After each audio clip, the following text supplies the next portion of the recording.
Good morning, everyone. I know we're a little bit behind, so I'm going to try to run through this fairly quickly. Before we get started, I'm just going to show you a quick video, and then I'm going to talk to you about careers in the skilled trades.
This is what I do.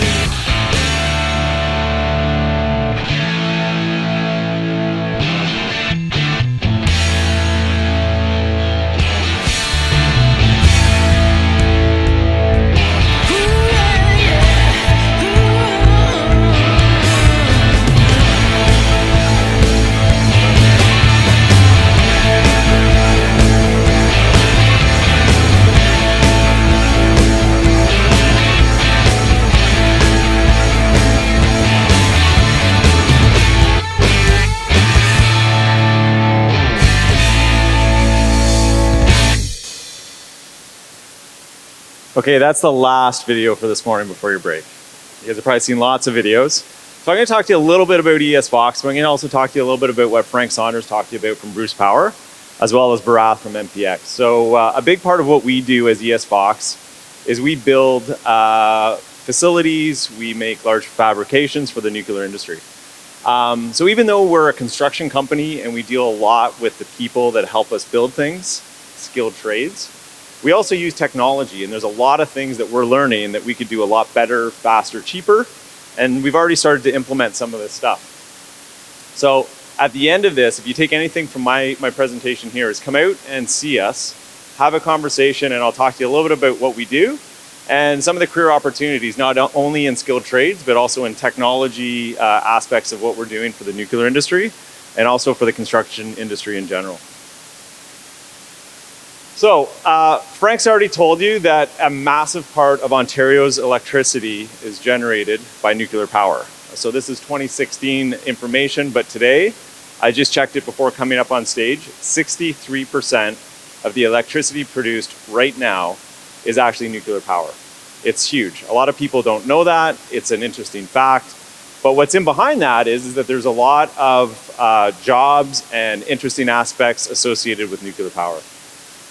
What I want to talk to you today a little bit and just give you an idea in terms of career opportunities, not only now in the next 5 years, but there is probably about a full career of an opportunity sitting in front of you right now.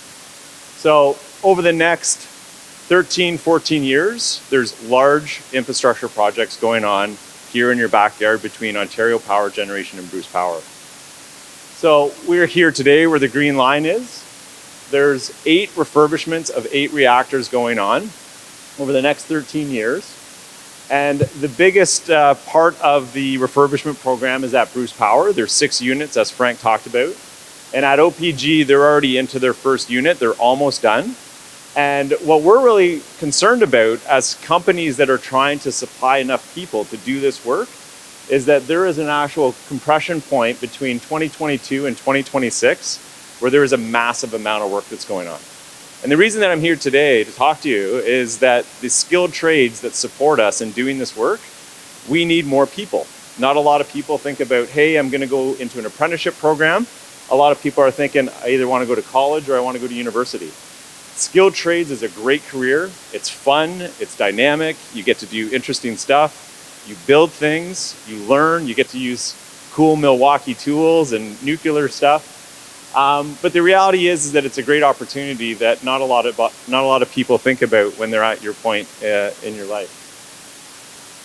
So to give you a bit of context, and I won't go in great detail, but these are major components inside a CANDU reactor. So you have big steam generators, you've got the calandria where all the fuel is, you've got supporting systems, you've got pumps and motors. All of this stuff has to be changed out. So you've got big cranes and you've got welding and you got lots of fun stuff to do. And they're doing that 6 times at Bruce Power over the next 13 to 14 years. It's a massive investment. They've already spent and they've already committed $6 billion, and they still have about another $7 or $8 billion to spend supporting construction and engineering activities.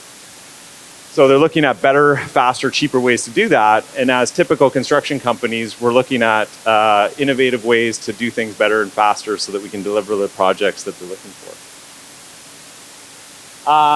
One thing that I wanted to highlight is not a lot of people understand how do I get into skilled trades if you are interested. So what there is there's an Electrical Power Systems Construction Association with all these different types of trades that we rely on to bring people in to do the work that we do for companies like Bruce Power and Ontario Power Generation. One thing that I thought I would share with you, and a question that I get asked, is how much do you get paid? So as a starting first-year apprentice, by bypassing college, bypassing university, going into the trades, getting teamed up with people that have years of experience, your first year as an apprentice, you're actually getting paid in total $40 an hour, right? And what you aren't doing is you're not going into debt. You don't actually have a college or university debt that you have to pay off. And it is a very good career. So Frank mentioned, I think, that the license to operate the Bruce Power facility goes out to 2064. If you were to get into the trades today, you could effectively retire doing construction work at Bruce Power site for the next 40, 45 years. All right? So there's lots of money in trades work. Okay, so my last slide here before break is just to really talk to you about some of the challenges that we've had. I've mentioned it, is that it is a massive resource gap that we have in boilermakers, millwrights, electricians, pipe fitters. There's various other trades that we've got gaps in.